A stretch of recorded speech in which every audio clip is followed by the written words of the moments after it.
up the rook and traded the last pair of pawns. And look at Magnus. You see the relief on his face. He gets this last game into 3+1. He can cut the lead down to 1 point heading into bullet. And Danya, that was insane precision. He found every single move that liquidated, that kept the advantage and let him win the game. This is the Magnus that we know. And I'm not implying that this is normal in some way. Or, yeah, well, of course we're seeing this. Magnus is the only person in the universe who can win an endgame like this with 5 seconds. And he has been winning endgames like this throughout the whole SCC, and they're repeating this again. Yeah, Hikaru keeps going back to this line, which seems to be more or less a forced draw. I mean, Magnus has never been in any trouble. But look at the clock situation. 3 minutes and change for Hikaru. 3 minutes of change on the match clock. So if Hikaru does nothing, this will be the last game of the 3+1, and he will retain a 2-point lead. And he went for this at the start of the 3-minute portion. I didn't like it. He goes for this now. I do like it because a 2-point lead is still significant for Hikaru going into the bullet. And clearly he's found an improvement during the break. A4 rather than what he was doing previously, which is to prepare C4. What do you make of this?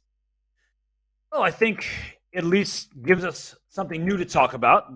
But I don't think that there's much going on. Now, you have to be very careful if you're black because A takes B5. A takes B5. Rook A6 is a huge threat because you're removing the defender of the knight on D5, and the geometry is such that you could lose all your pieces as black if the C6 pawn falls. So Magnus has to be careful, and Hikaru, he just switching a little something here.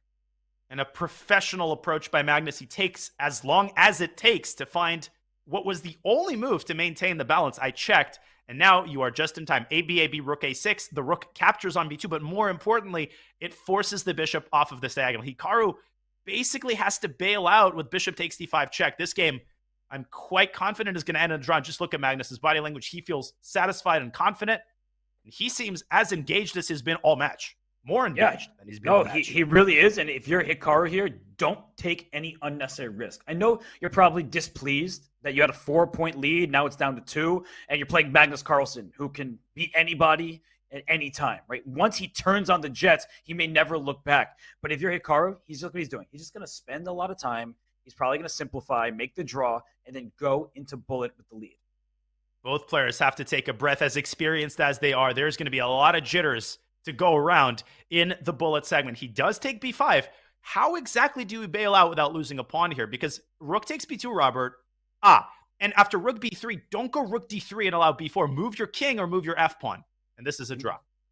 Dead draw. Rook takes B5. We just have king, rook, and 2 against king, rook, and 2. There's 1 minute remaining in this time control. Yeah. But there's no way Hikaru is going to let another game be played in 3+1. It would be absurd to not milk the rest of this clock down, given how Magnus has played with the white pieces, and avoid repetition if you're Hikaru, or get a repetition going, do what he's done previously, which is to sit and then repeat for the 3rd time once his clock is down.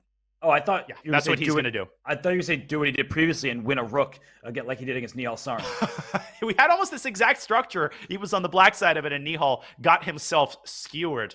I will never forget that moment from that match.